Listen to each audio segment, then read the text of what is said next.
How ZAMFARA terrorists invaded our villages, killed over 200 and burnt houses. Survivors. Welcome to the news and please subscribe to our channel. Police compiling casualty figures. Burying the dead risky for now. CP. Survivors of Tuesday's terrorist attack on Rafindanya, Baraya Zaki, Rafingero and Kofa villages in Zamfara state have recounted their ordeal. The bandits in their large numbers were said to be fleeing from Zamfara state as a result of the ongoing military operations. When they invaded the villages in the Anka and the Bukuyum local government areas of the state. Sincerely, this is worrisome. Even as the military claim they're doing all they can, these people also are doing all they can to frustrate the plans of the military. And I can only say this. The military should learn how to keep information away from the public. Sincerely, I've said it severally before. And the only thing that I know that is true is that these people, we the citizens of Nigeria, do not actually care about any information. We don't care. What we need is results. You can't come out and tell us, oh, we will be doing. No. See, it is not, you're not sharing ice cream or biscuits. You are actually going to be killing the bandits. They are not supposed to be in the know. Do you go to a lion and tell the lion you want to kill it? Or do you show it your gun and it is standing in front of you? It will devour you. It will plan another attack if it is a human being. It will. And that is what is happening. Okay, you people want to do this, Abi? You are going to see. That is what is happening. So, they should tone down the way they should even eliminate public, giving out information to the public like this. We don't care about, what we care about, Nigerians, is actually the result. Yes, the military are bombarding these people, but are they still attacking? If they're attacking, why? Why are they still attacking? But if the Northerners come today and say, in the past 3 months, Nasarawa, Kaduna, Katsina, Zamfara State, Kogi, what's it called again? FCT, Sokoto, Kano, all those states, all the northern states comes out today and say, hey, southern people, we cannot see them. We have been going to our farms, we have been going to our schools 3, 6 months, 9 months, 1 year, 2 years. That is when we'll start saying kudos. We can be clapping our hands, jamming our hands together for the military. We jam. You people are trying. That is what we want to hear. Not the end, but not we will do this and tomorrow the bandits will launch an attack or the terrorists will launch an attack. It is not wise. They should control the way, and if they are not the ones posting or giving out the information, then they should find the person who is in charge of making this information appear online. Whoever the person is, they find the person and make sure they discipline the person. And of course, make sure that the information does not leak out.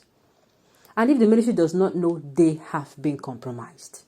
So they have to find a way of passing out information. It is not everything that the public should be aware of.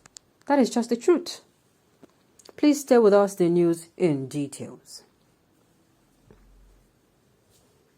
The bandits in their large numbers were said to be fleeing from Zamfara state as a result of ongoing military operations when they invaded the villages in the Anka and Bukuyum local government areas of the state. According to survivors of the attacks, the security killed over 200 villagers and set many houses ablaze, forcing scores of villagers who managed to escape to flee and remain missing. The survivor, who gave his name as Mohammed Kofa, said trouble started when vigilantes in the villages tried to confront the terrorists, who have been designated terrorists who are fleeing Zamfara state with cattle numbering not less than 3,000. According to Kofa, the vigilantes engaged the terrorists in a gun battle leading to the invasion. Another survivor and resident of the Bukuyum, Abubakar Ahmed, who spoke to the Associated Press, said the attack, which started on Tuesday, went on till Thursday. They killed people from 20 years and above. Ahmed. Corroborating Ahmed, another survivor and resident of the Anka Aliyu Anka, stated they killed people from 20 years and above. Some have been buried, some were burnt, and we are still looking for bodies. Terrorists refused to allow evacuation of dead bodies. But another survivor, Malam Mohammed Sani, told Saturday Punch that the terrorists were still around and refused to allow families of the affected people to bury their dead. We made several attempts to evacuate the dead bodies for burial, but due to the presence of the bandits who have invaded the areas, we could not go, said Sani. When contacted on Friday, the State Commissioner of Police, Ayuba Elkanah, told Saturday Punch he was compiling the number of those who were killed during the attack. Commenting on the inability of the villagers to evacuate and bury their dead, Elkanah said it was dangerous to go to those areas due to the heavy presence of the terrorists who he confirmed were in large numbers. Nobody will risk his life to go to those areas because the bandits are there in large numbers, he said. State government blames informants for deadly attacks. Also, the Commissioner for Information ZAMFARA State, Ibrahim Dosara, told AP that government was awaiting more information about the incident, including the number of casualties. He disclosed that a military aircraft has been deployed along with security forces as a manhunt for the attackers continued.